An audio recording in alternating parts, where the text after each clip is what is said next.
build mortgage deposits. What buyers need to know before they commit. Buying a new build is one of the more straightforward routes onto the property ladder. A warranty on the building, no chain to manage, and a finish you don't have to touch for years. The mortgage side works a little differently to buying an older home, and once you know how, it's going to be easy to plan around. So here's a plain English guide to how new build mortgages work, what to ask your broker, and how to make sure your deposit and your offer line up smoothly with your completion date. So, new build mortgage deposits, the numbers.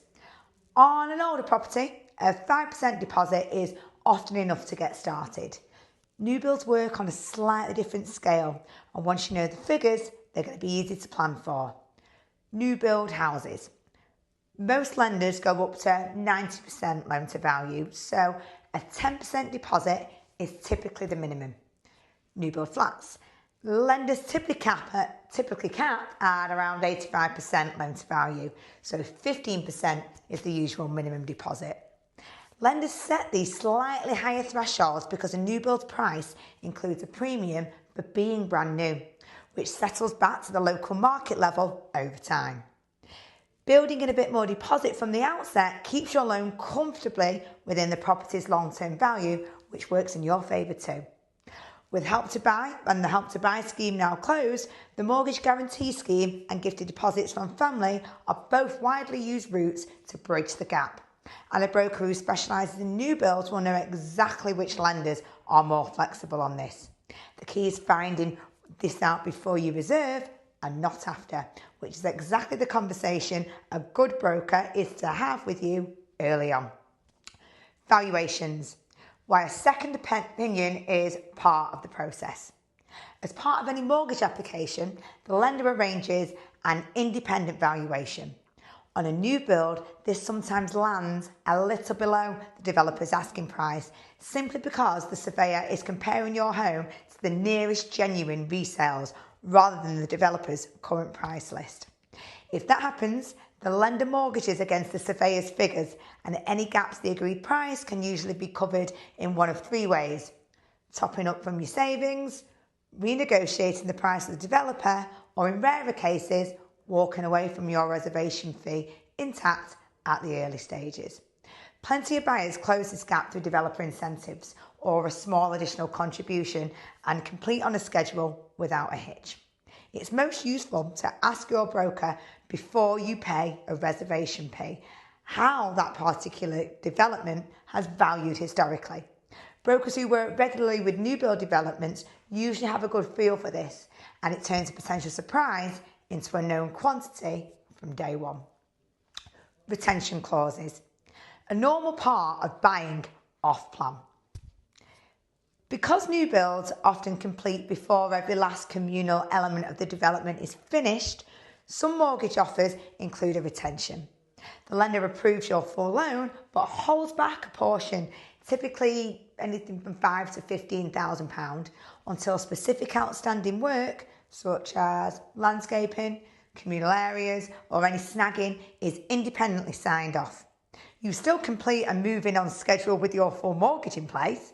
The retained amount is simply released to the developer once the work is verified, rather than at completion. Timelines vary from a few months to longer on larger developments, so it's worth asking up front exactly what triggers release and who verifies it. Knowing this in advance means there are no surprises, just a clear checklist to follow. If your offer includes a retention clause, your broker can talk you through exactly what it covers and what reasonable timing looks like for that specific developer, so you go into completion with full visibility. Mortgage offer timing, easy to plan around. Standard mortgages offer run for 6 months, sometimes even 12. Because new builds are often reserved off plan ahead of an estimated completion date and build programs can shift, it is worth matching your offer's validity to your expected completion from the outset. The good news, a number of lenders offer extended validity periods specifically for new builds, in some cases up to 24 months, more than enough to cover most build programs. This simply needs to be flagged as a new build and requested in writing at application stage.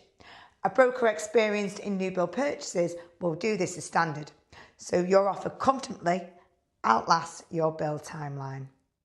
So, new builds versus older property, different, not riskier. Older properties bring their own considerations, such as non-standard construction, shorter leaseholds, or issues that surface at the survey. New builds bring a different and arguably more predictable set of considerations. Deposit thresholds, valuations, retentions, and then the timing of the offer. The advantage of the new build is that all four of these are well understood, lender documented, and entirely plannable with the right broker from the outset. Frequently asked questions. What is the minimum deposit for a new build mortgage in the UK?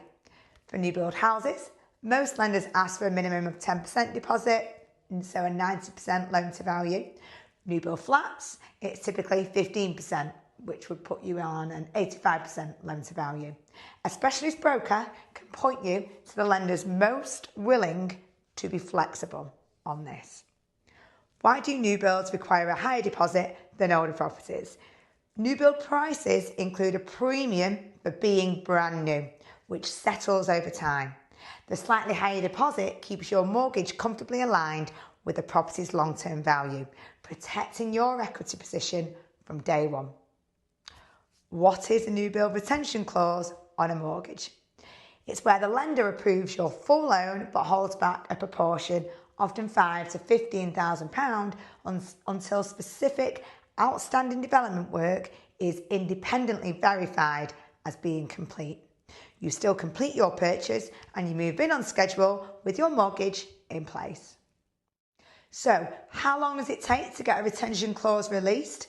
It varies by development, from a few months to longer where communal works are involved.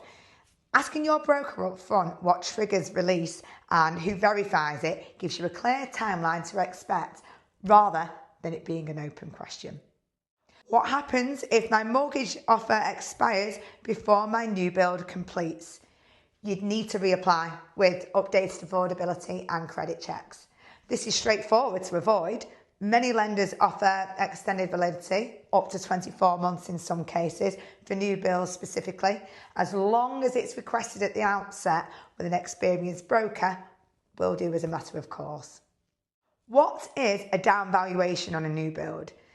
It's when the lender's independent surveyor values the property below the developer's asking price. Any gap is typically closed through savings, your personal savings, developer renegotiation, or incentives already on offer, and your broker can flag developments with a track record on this before you reserve. Are there mortgage products specifically designed for new builds? Yes.